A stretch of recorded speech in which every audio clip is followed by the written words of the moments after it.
बहुत समय पहले की बात है। एक राज्य में एक दयालु राजा राज करता था। वह प्रजा का हितैषी था। प्रजा का हित उसके लिए सर्वोपरि था। वह हमेशा इस प्रयास में ही रहता कि उसकी प्रजा को कोई समस्या, कोई परेशानी न हो, सभी सुख चैन का जीवन व्यतीत करे। उसके शासन में प्रजा सुख से अपना जीवन व्यतीत कर रही थी। राजा प्रातः वेश बदलकर राज्य भ्रमण पर निकलता और प्रजा की स्थिति के बारे में पता करता। यदि उसे पता चलता कि प्रजा किसी प्रकार के कष्ट में है तो वह उन कष्टों को दूर करने का प्रयास करता।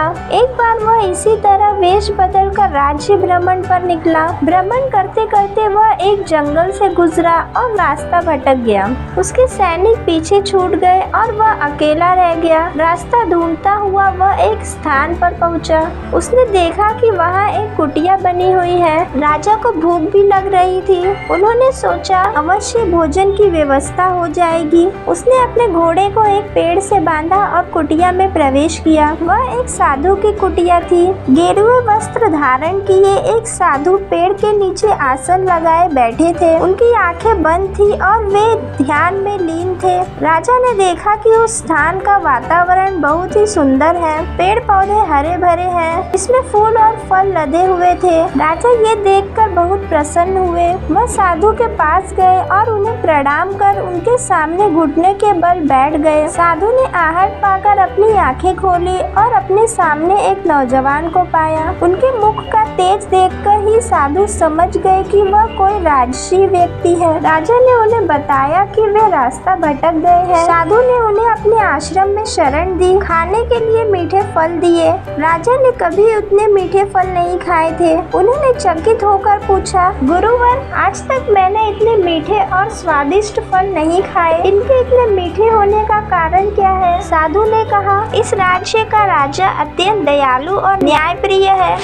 इसलिए ये फल इतने मीठे हैं। जब तक वह अपनी प्रजा का हितैषी रहेगा, दीन दुखियों का सहायक रहेगा, ये फल ऐसे ही मीठे रहेंगे। राजा को यह सुनकर बड़ा आश्चर्य हुआ। उसके लिए इस बात पर विश्वास करना कठिन था। जब साधु से आज्ञा लेकर वह लौटे तो उन्होंने निश्चय इस बात की परीक्षण अवश्य करेंगे।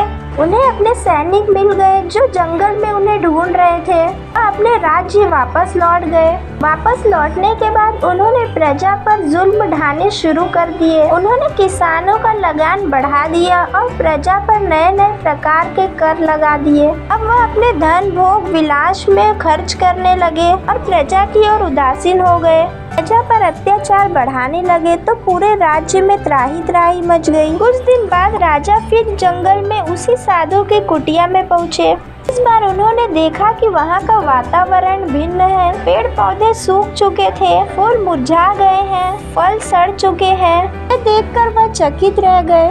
वह साधु के पास गए और उन्हें प्रणाम किया। साधु ने उन्हें खाने के लिए फल दिया। इस बार फल का स्वाद कड़वा था। राजा ने साधु से इसका कारण पूछा। साधु ने कहा, इस राज्य का राजा पहले जैसा नहीं रहा। उसे प्रजा के हित का कोई ख्याल नहीं है। वह प्रजा पर अत्याचार करने लगा है। उनके प्रति प्रजा के मन में कड़वाहट भर गई है, इसलिए यह फल का स्वाद कड़वा है। राजा साधु की कुटिया से अपने राज्य लौट आए। उन्हें साधु की बात समझ आ गई थी। अगले दिन से वह फिर से अपनी प्रजा का ध्यान रखने लगा। उसके बदलते ही फिर से प्रकृति ने अपना रंग बदल लिया और हरे भरे हो गए। तो दोस्तों, इस कहानी से हमें यह सीख मिलती है कि जैसा कर्म करोगे वैसा ही फल मिलेगा। यदि अच्छे कर्म करोगे तो अच्छा फल मिलेगा, बुरे करोगे तो बुरा। यदि हम किसी को कड़वाहट देंगे तो बदले में हमारे जीवन में भी कड़वाहट घुल जाएगी। इसलिए हमेशा सबका भला करें।